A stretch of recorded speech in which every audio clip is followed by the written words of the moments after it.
analista político y asesor en diferentes campañas políticas, marquetero de primera, está con nosotros. Tal vez de segunda es mejor. Está con nosotros acompañándonos en este inicio de semana aquí en Diálogo para conversar justamente de lo que ocurre no solamente a nivel nacional sino internacional, porque uno de los primeros temas que vamos a abordar es justamente las elecciones en Perú, que son el próximo domingo, que se define entre Kuczynski y Fujimori. Así que Antonio Tramontana está con nosotros. Muchísimas gracias por estar aquí, Antonio. ¿Cómo estás? Muy buenos días, complacido poder compartir esta entrevista. Y por supuesto, al mismo tiempo de complacido, celebro que estamos rodeados de dos hermosas mujeres. Así es. Bien, Antonio, ¿cuál es la apreciación con respecto a lo ocurrido en Perú? El debate ayer, por supuesto que tenía muchísima expectativa.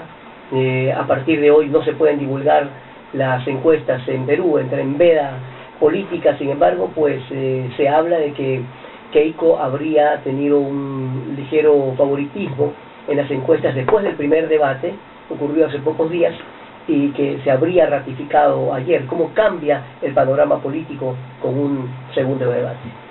Ok, el saludo para el medio y la distinguida audiencia. Comencemos por algo que debe ser el principio de esta entrevista.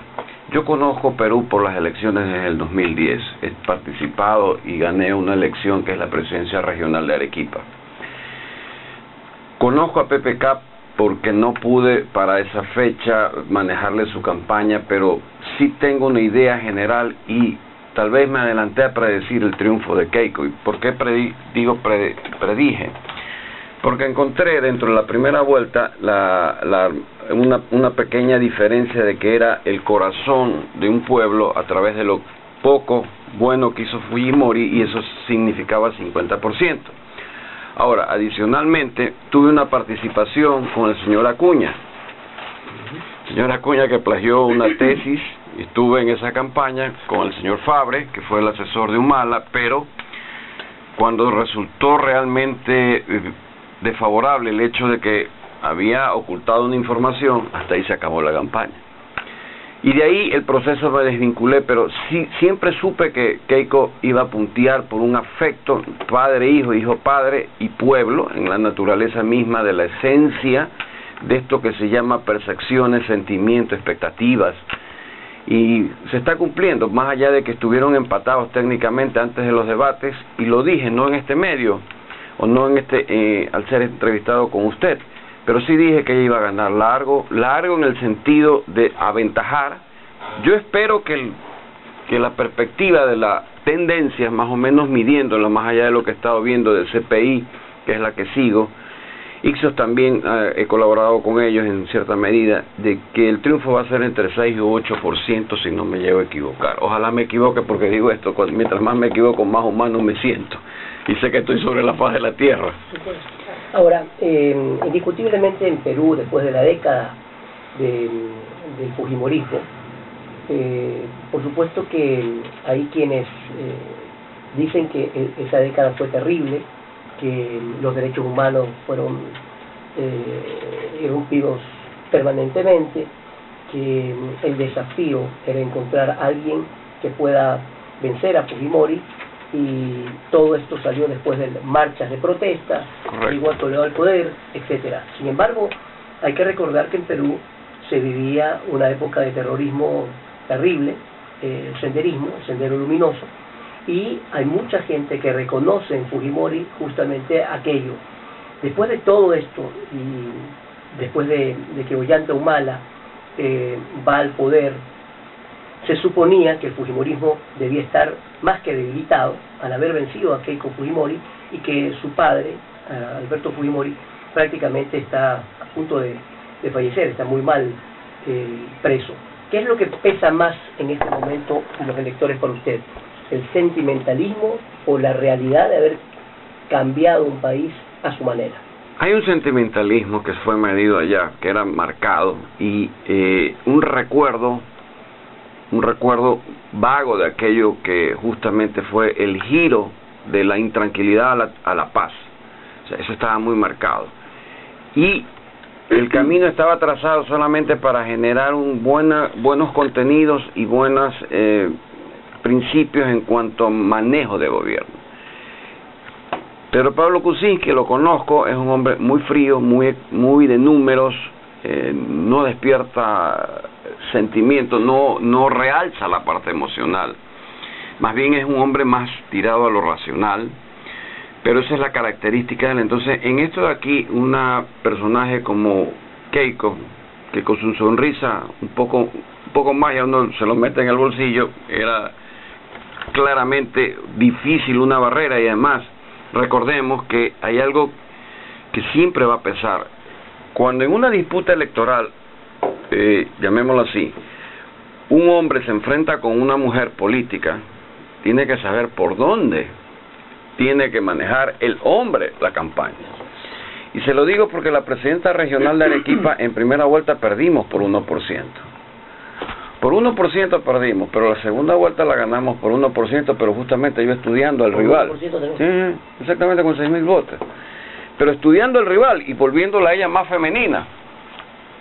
Entonces él vino con ataques demasiado fuertes y eso comenzó a favorecernos en tendencia. ¿Qué es lo que ha pasado últimamente, sobre todo en los dos últimos debates? Claro, es decir, siempre per se y ahora más que nada, y hablo por el Ecuador, sobre todo por sus leyes, favorecen totalmente a la mujer, son totalmente, llamémoslo así, feministas.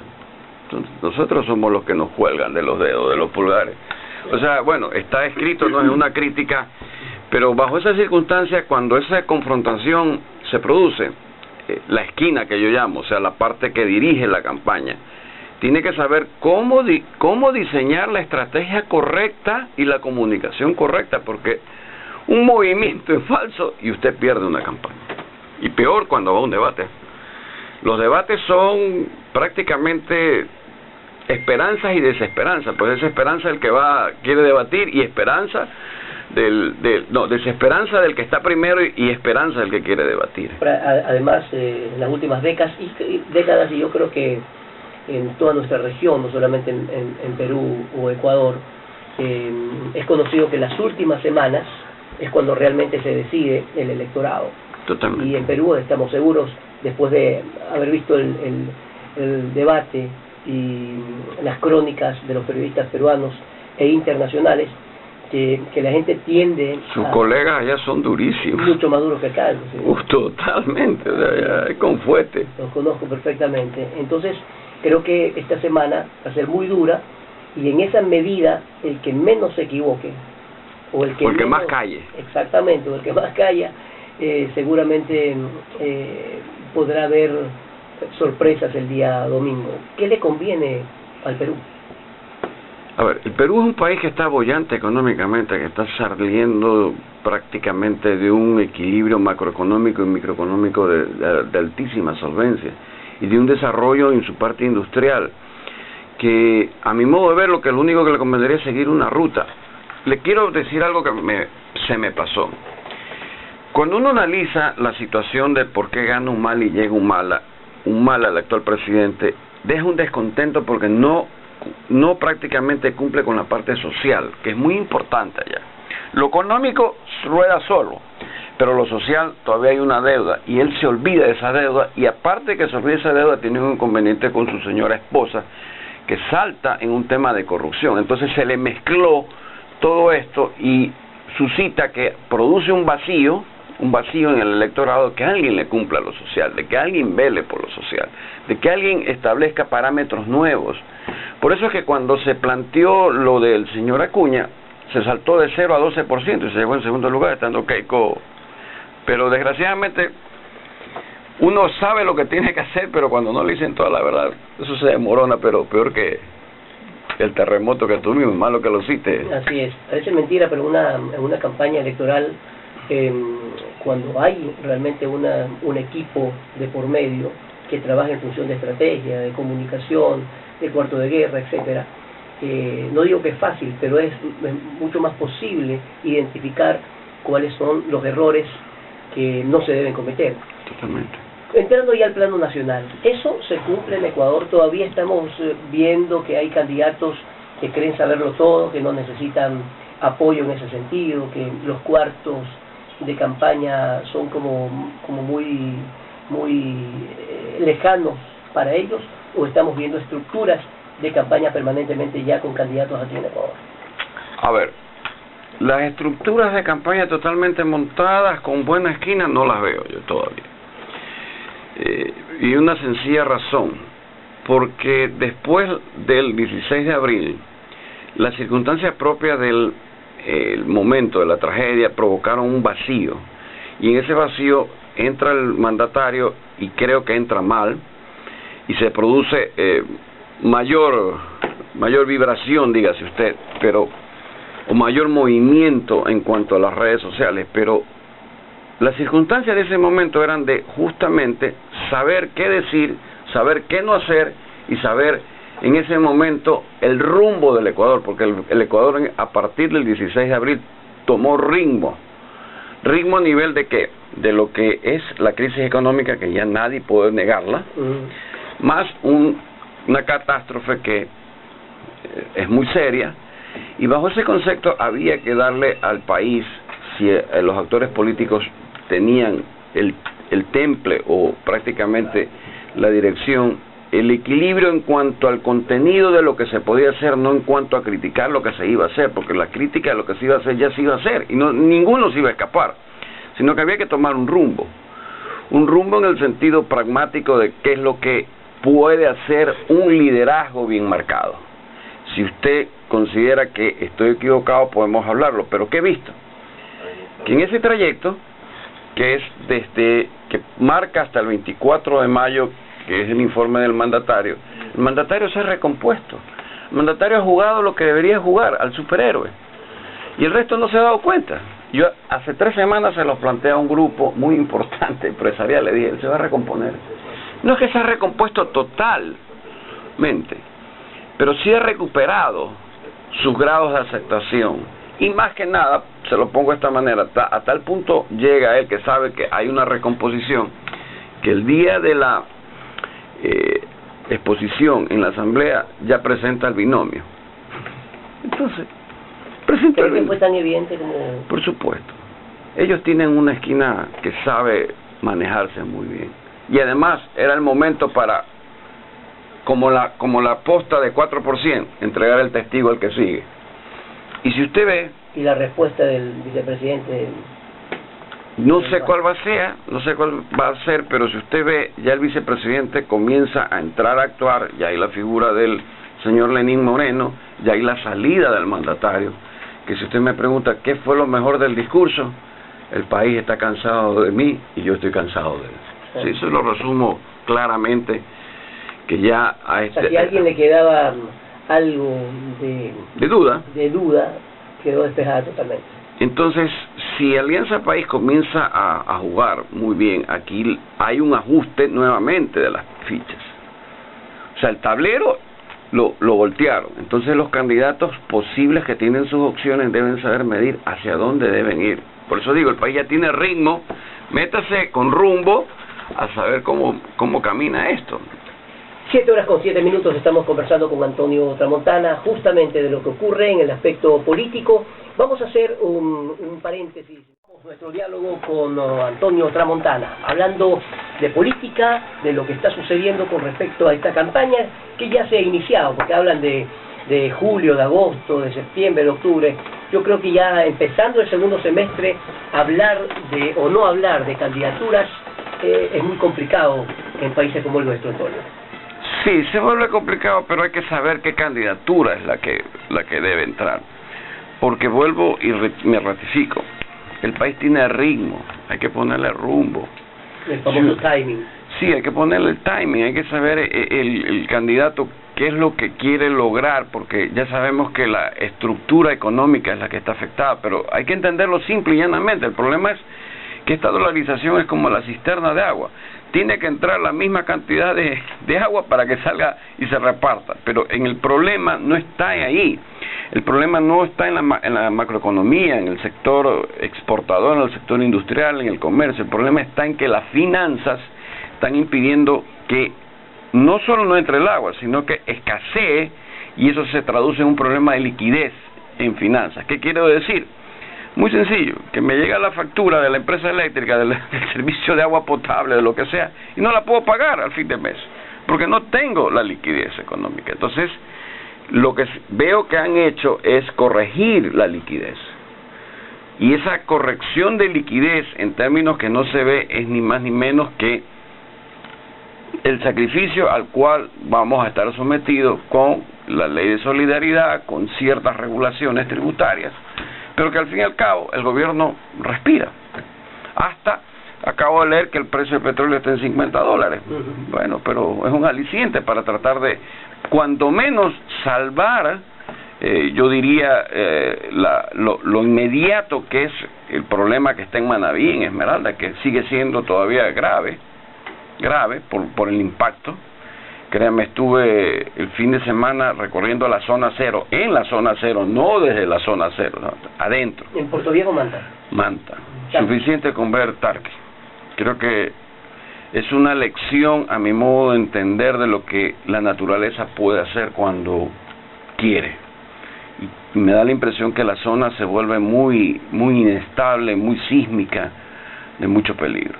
Pero ver lo que uno ve y saber que eso de ahí puede producir hechos lamentables, uno comienza a sentir qué cosa, la realidad de estar vivo y de enrumbar cosas y pensarlo en eso. Por supuesto, en materia política cambia, no digo patea el escenario, el tablero político, pero cambia con respecto a la candidatura, por ejemplo, de un outsider o de un vicepresidente o vicepresidenta.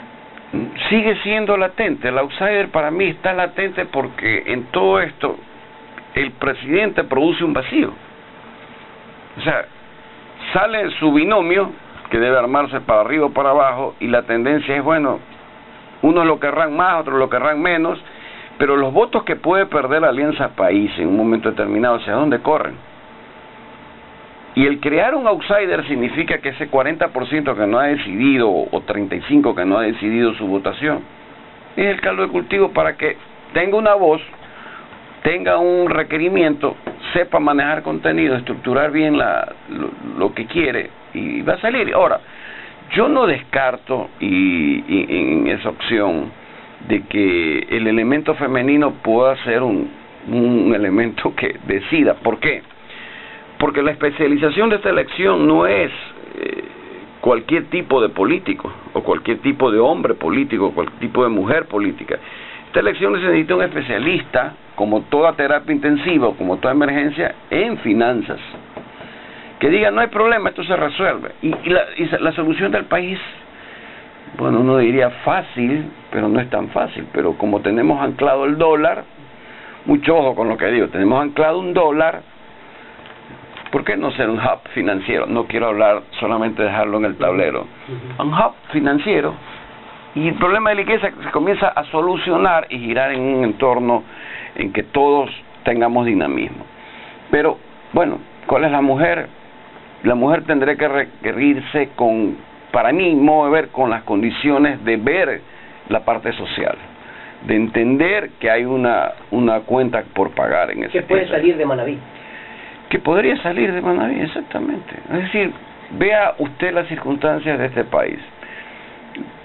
Sí tiene liderazgo la persona, no la vamos a nombrar porque aquí no debemos dar nombres. A veces se comete el error de dar nombres y enseguida lo levantan a la persona y le comienzan a exasperar. Ya en eso he cometido varios errores, pero en Manabí sí hay un potencial, lo mismo que en Esmeralda, que están ahí con esa vivencia de mujer en cuanto a entender el aspecto social, entender el impacto de la catástrofe. Ahora, Antonio Tramontana, ¿cómo ve el escenario político con respecto a lo que se viene en materia de izquierda y de derecha? En Ecuador, ¿quién está más dividido?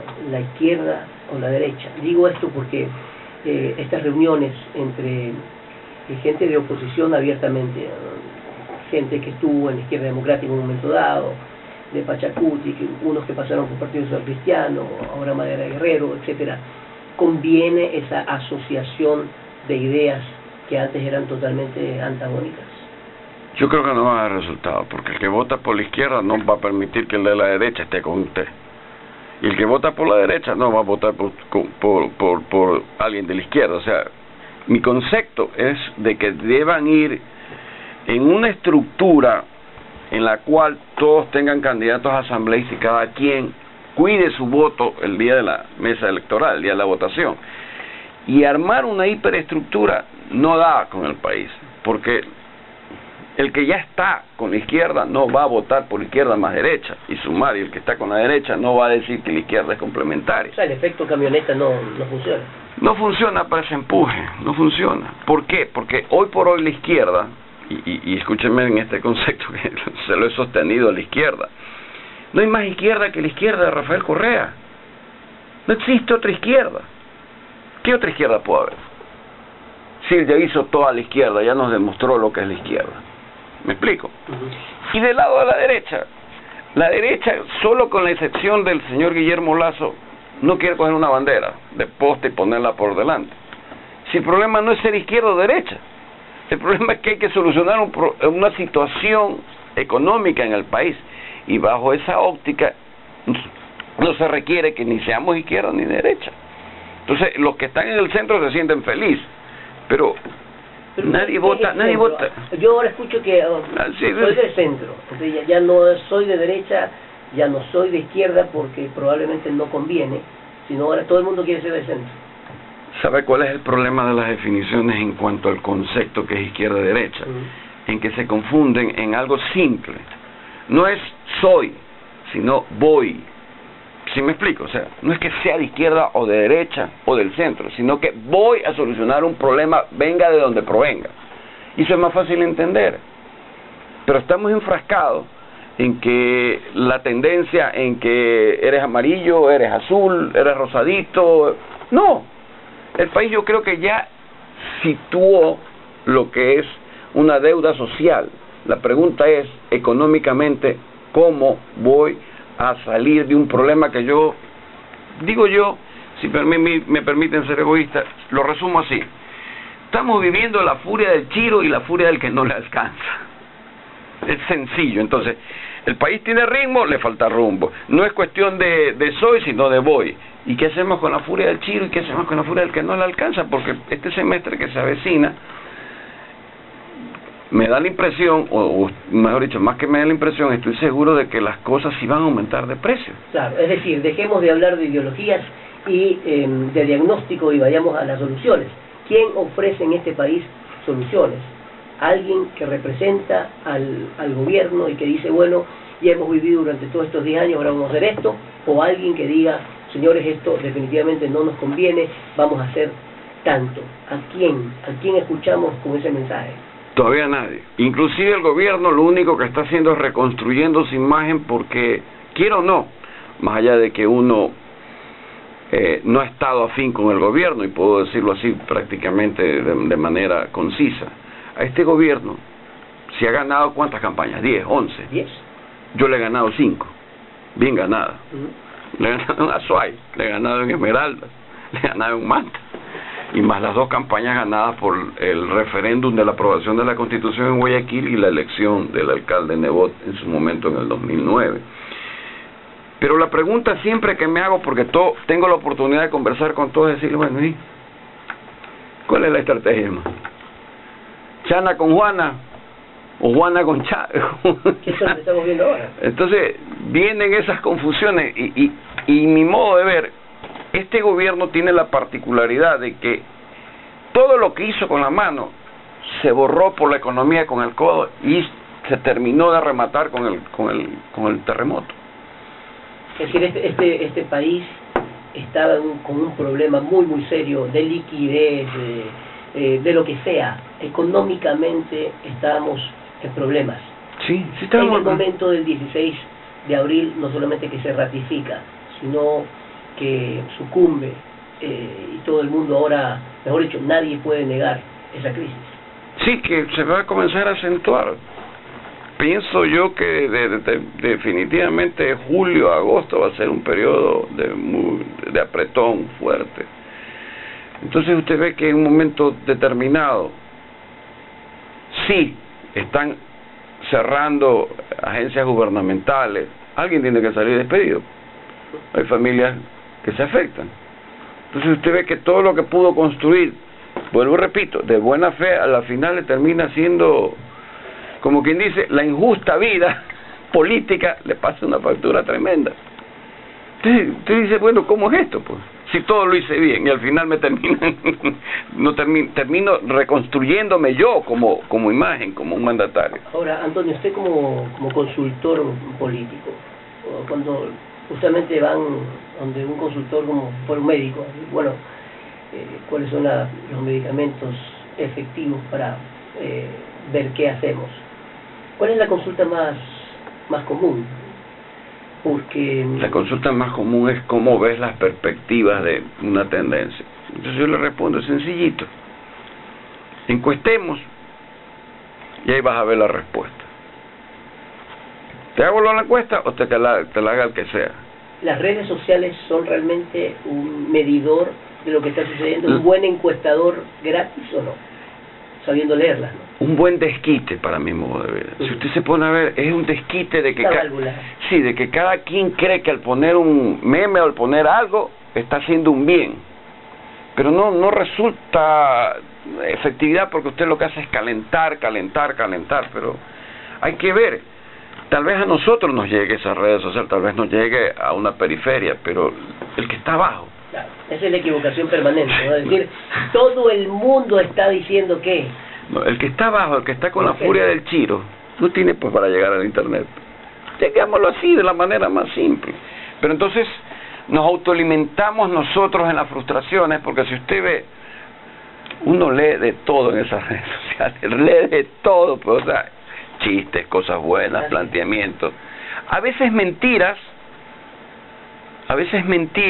que se pueden convertir en verdad. Entonces es una red que yo no niego su valor, porque sí tiene su valor cuando usted la sabe manejar, ¿no? Cuando usted tiene identificado el segmento que es suyo, en donde no se va a mover arriba o abajo, más menos 3, más menos 2. Entonces lo que digan las redes es una situación que únicamente es un desahogo. Usted habrá visto después del terremoto toda la descarga que ha habido, toda la alimentación que ha habido, que ya va a haber golpe, que sí, que el golpe de Estado, que el general, que ni sé qué, que te lo saco, que te lo pongo, que sale el uno, que mete el otro, que ya se... Y usted dice, bueno, ¿y cómo que se inventan esto? ¿Cómo es que sale esto? Y a veces uno llega a caer en la trampa de la red, a creer cierta relativa realidad, pero ¿ha pasado algo después de los 41 millones del IFA? Sí, debe haber un disgusto, nadie lo niega, pero se mantiene un orden constituido. Que se quiebre un orden constituido, no sé. Rumores han habido muy fuertes, ha habido desestabilizaciones, pero usted ve, el gobierno en las aguas turbias sigue navegando, el buque se hunde, se ladea y prácticamente ahí está. Esto no es como alguna vez, nunca me voy a olvidar, que antes de que suceda el 30 de septiembre, fue el 30S, a mí me entrevistan en la Universidad Católica en el programa de radio y televisión, y yo digo, con todas las condiciones, se acerca la tormenta perfecta, 4 días antes. Viene una tormenta perfecta porque era demasiado gravitante lo que se estaba sumando al momento político, y sucedió la tormenta perfecta. Y está, si usted va a YouTube, elegantemente pone marketing y consultoría política TA, ahí está, porque lo digo, ahí está la entrevista. Pero no porque sabía, y es importante no aclarar, lo sabía, por supuesto, sino que intuía lo que sucedía. Entonces aquí, ¿qué intuyo? Que el problema de la política por lo general radica en saber el rumbo.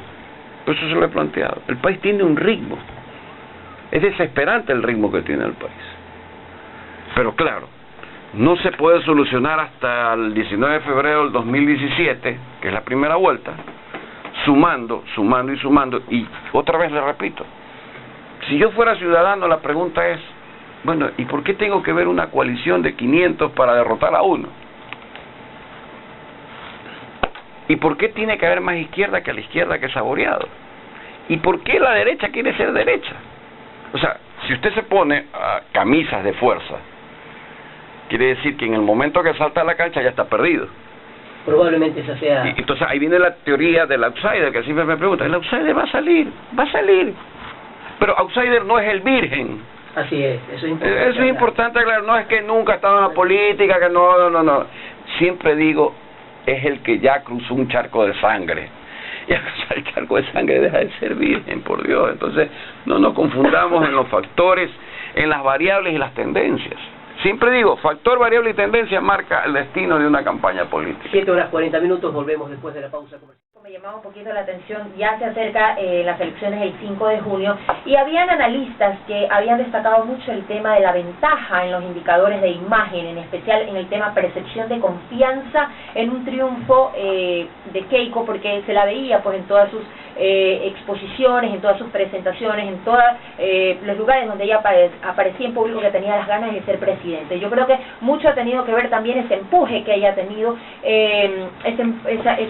esa predisposición de querer cambiar un país y sobre todo esa percepción. En ese sentido, ¿cuán importante es la percepción que debe tener la población ante un candidato presidencial? Hablamos aquí de una mujer y también pues Kuczynski, que obviamente es hombre, pero ¿cómo ha llegado ella a consolidar toda esa percepción del electorado, que ya estamos a puertas de las elecciones el próximo 5?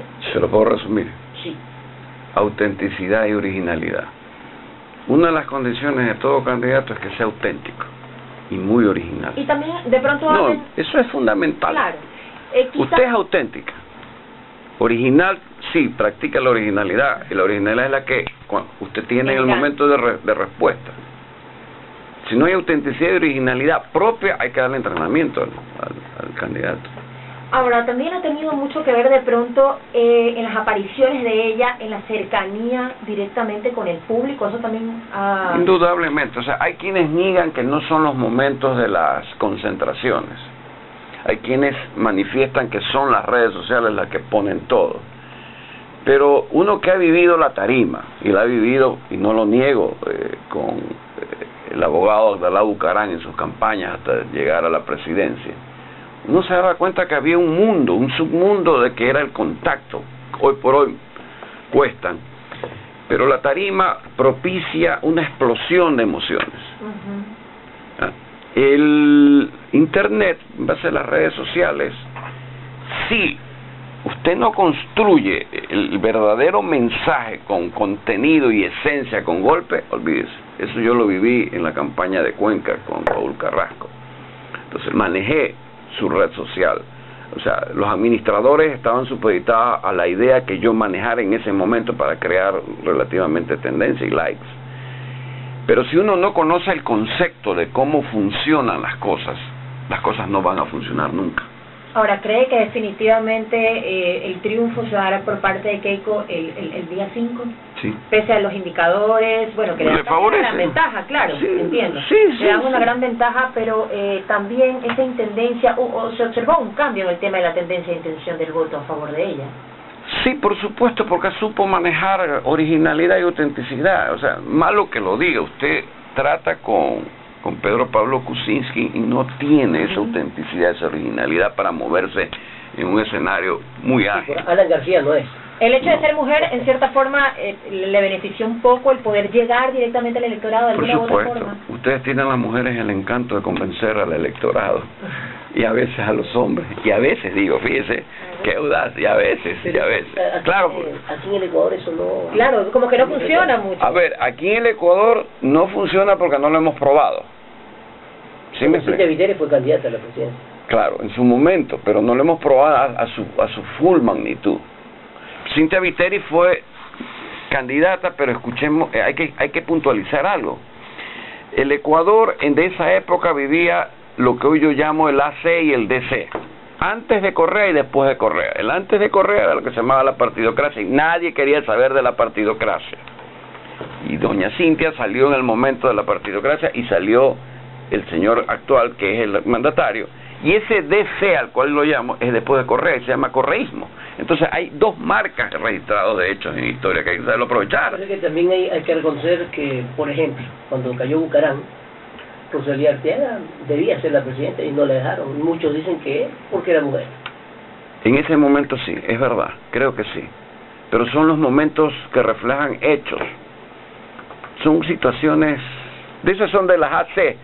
antes de Correa. A mí me gusta conversar siempre antes de mucho antes de las elecciones sobre cómo está la situación para luego ir midiendo, ¿no? Quién tenía la razón y quién no. Es decir, aquí en Ecuador no se debería buscar Nostradamus, pero las campañas se hacen y se consiguen con un estudio, con un equipo.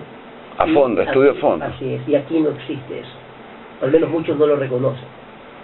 Es decir, piensan que si usted no hace un estudio a fondo en cuanto a qué, al reflejo de lo que usted me pregunta, ¿está el Ecuador preparado para elegir una presidenta de sexo femenino? Si eso de ahí le sale, dígase usted, 40%, no tiene que dudar de que evidentemente tiene que buscar un binomio femenino, o tiene que buscar dentro de los atributos de los candidatos o de las candidatas cuál le suma, y usted hace el clic perfecto, porque la encuesta lo que mide son una serie de interpretaciones, percepciones que están en el electorado.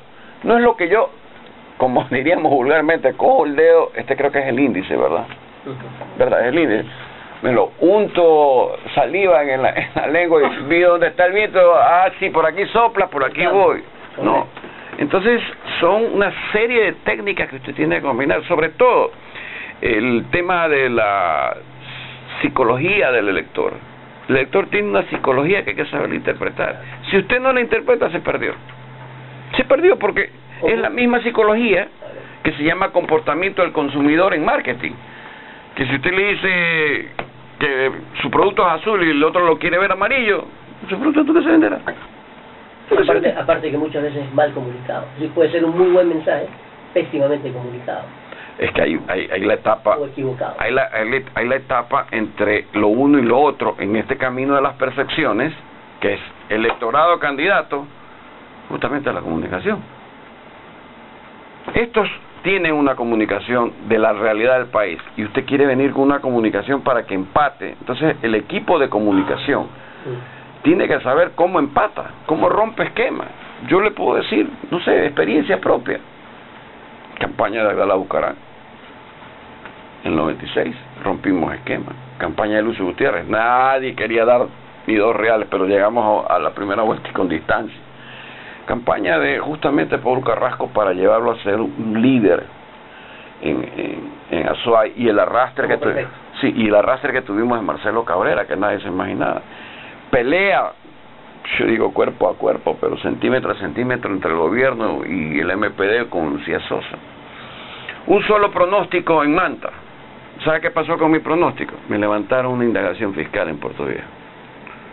Tuve que esperar la elección, porque con un solo pronóstico, una sola encuesta, me tuve que presentar a decirle, bueno, señores, aquí está la cifra. ¿Cuánto ganó el señor? Aquí está la cifra. Estamos hablando del candidato a la alcaldía. Sí, a la alcaldía. Hay yo diría unas escaramuzas interesantes en Santa Elena, pero me llegué a tener empatía con el actual prefecto Cisneros y le dije lo que tenía que hacer en su momento dado, para que la alcaldía de Salinas justamente tuviera 2 concejales.